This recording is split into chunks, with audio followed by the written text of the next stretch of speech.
Hi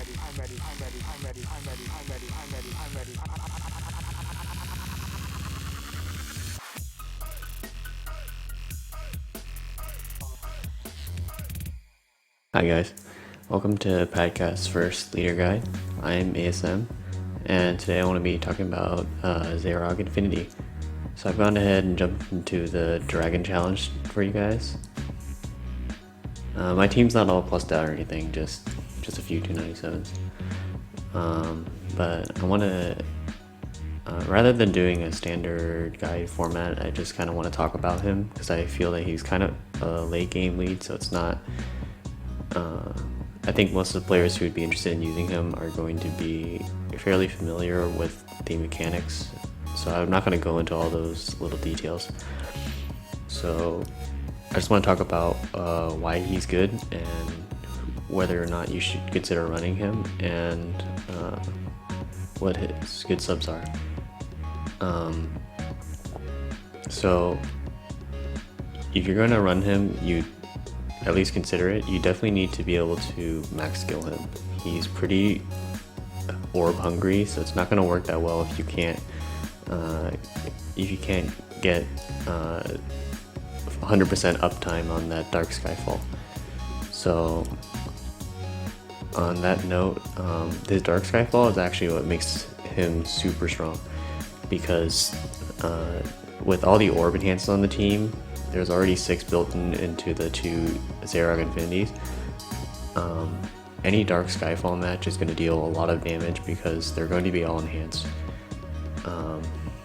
So he's kind of he's the king of Skyfall, so that's what I like to think of him as. So if you roll a ton of silvers in Godfest, you've got plenty of RNG saved up. This guy's great. So generally his team is going to be pretty much all orb changers.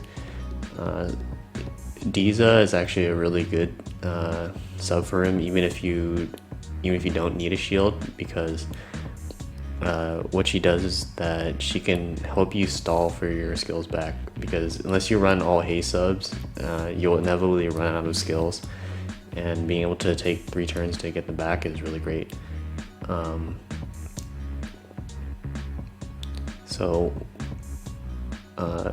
let's talk about his strengths. There's 2 things that make him really strong compared to other spike leads. The first is his absurd spike damage. It's much higher than most other spike leads. You're easily going to hit around like 10 to 12 million with his 36x for the whole team. And when you have Satsuki on the team, it just adds way more. So he's not hurting in the damage department. The other thing that makes him so strong is his HP. His base HP is super high. Like if you look at my team, it's like 30k. That means you're going to be surviving. You're going to be out of the deadly range of a lot of different things.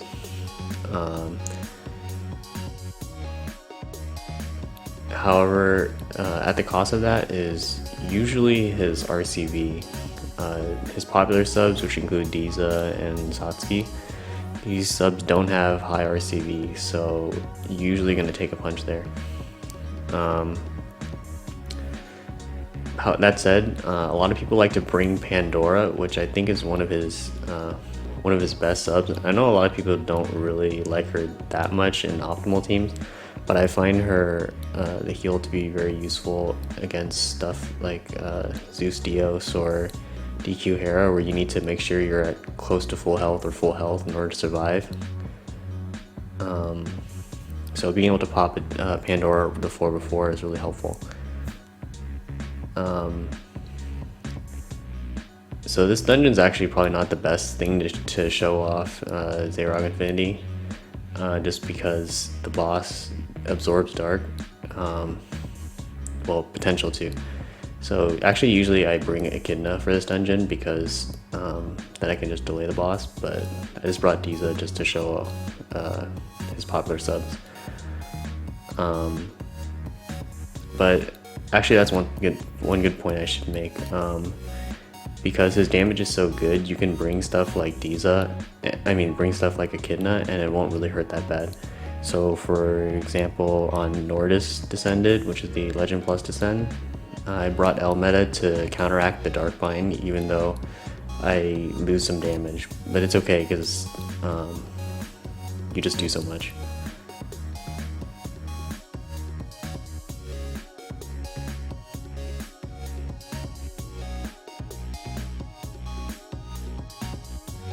So the kinds of dark subs you'll generally want are dark subs that change orbs and have haste. So important on that list is actually Grizzle. I know a lot of people don't like him because they compare him to Elia, who has TPAs, and Dark Rohance is kind of out of meta. And in particular, Z8 is not a Dark Row team, so it seems like he has useless awakenings, and it's true, but his active is too good to pass up. So if you're missing some rem subs for the team, like maybe you're missing a Satsuki, Grissar is a really great filler card for the team. Well, he's actually more than a filler card. He's really good. So it's definitely worth considering making one. That said, if you're scaling up your Zaerog Infinity with Ps, you're not going to have a whole lot of Ps left for Grissar, so just keep that in mind. But anyway, having haste active on 7-turn cooldown is super important for the team, because comboed with the 2 haste actives from the 2 Zaerogs and additional haste like Grissar, Haku, or Satsuki and stuff, it's going to really help the consistency of your orb changing. So I kind of messed up here. I was trying to save those dark orbs. So actually Diza saved me here because he does the 0 blast, which is a 100% gravity, but Diza has that 1 dark resist awaken. Saved my life. So you shouldn't actually consider Z8 if you already have strong endgame spike teams. But I mean, I have that, but I think he's really fun to play. The Skyfalls, it always just feels fun when they fall and you deal like 4 million damage with Satsuki or something. I decided to pick the Nordis video that I mentioned earlier. I never uploaded this video. It's okay, we'll be using it as background video. So I mentioned earlier actually that you shouldn't consider Z8 if you have already have a strong endgame spike team. That's not quite true actually, because what I meant to say was that it's not the best thing to invest in, but he's definitely really fun to play. So if it feels good, like I said, to have Satsuki do 4 million damage out of nowhere, and all the enhanced dark orbs falling from the sky is just, it's a thing of beauty. So I like him a lot. And also Zaerog is just super cool looking, so he's a dragon and you're playing Puzzle Dragon, so there's that too. So regarding, let's actually talk about his weaknesses now, because I think they're important to consider when you're deciding whether or not to invest in him. Because his biggest weakness is his inability to control his damage.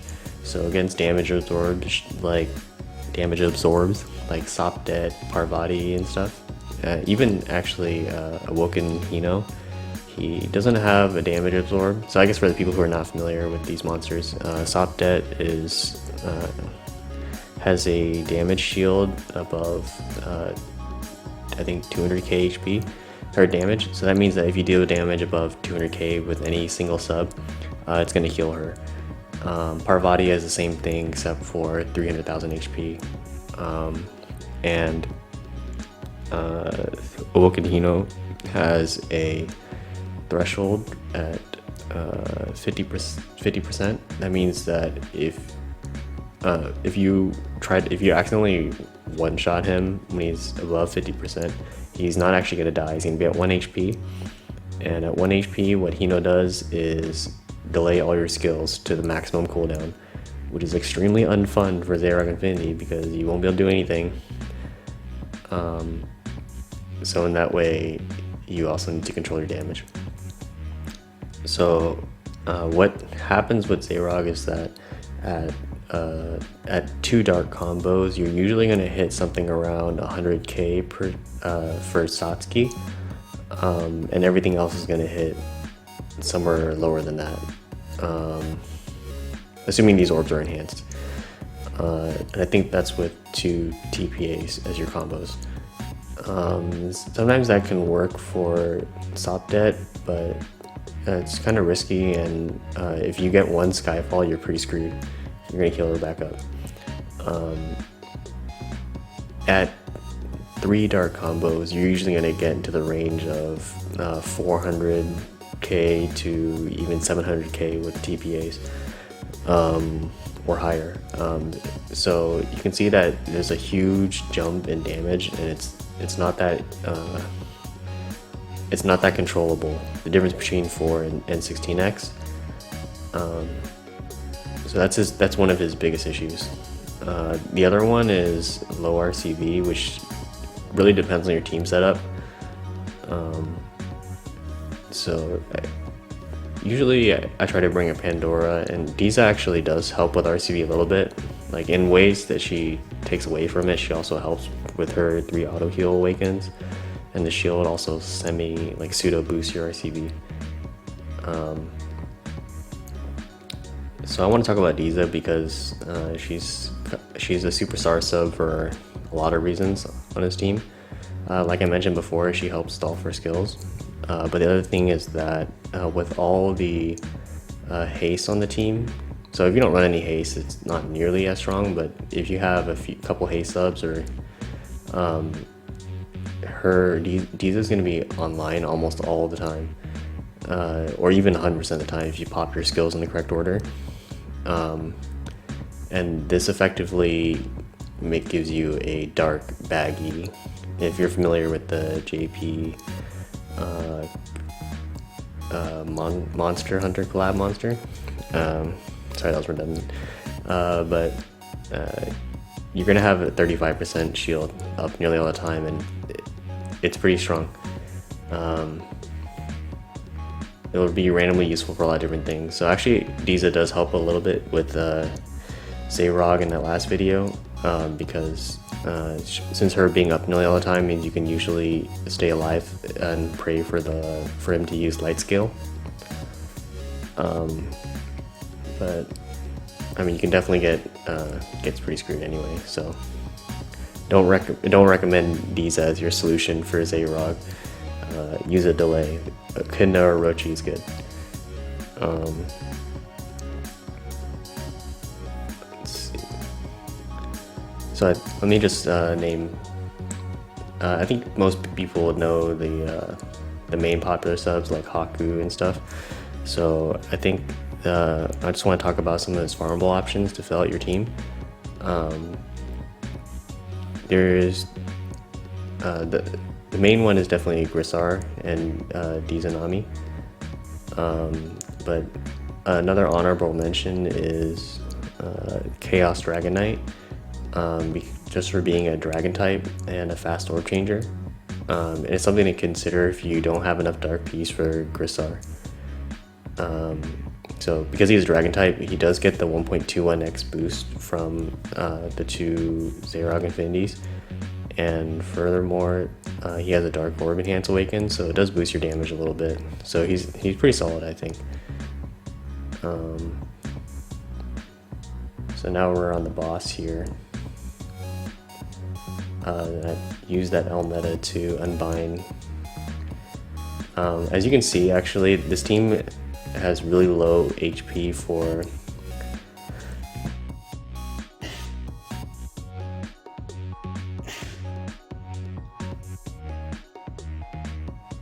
excuse me. This team has really low HP on this dungeon because of the rogue nature of the dungeon. So since you're leveling up throughout the dungeon, and this team has like the Zaerogs are 6 million EXP curves, Claire is a 6 million XP curve, Satsuki and Elmet are 5 million EXP curves, so my levels are pretty low. Thanks for watching. PADCast out.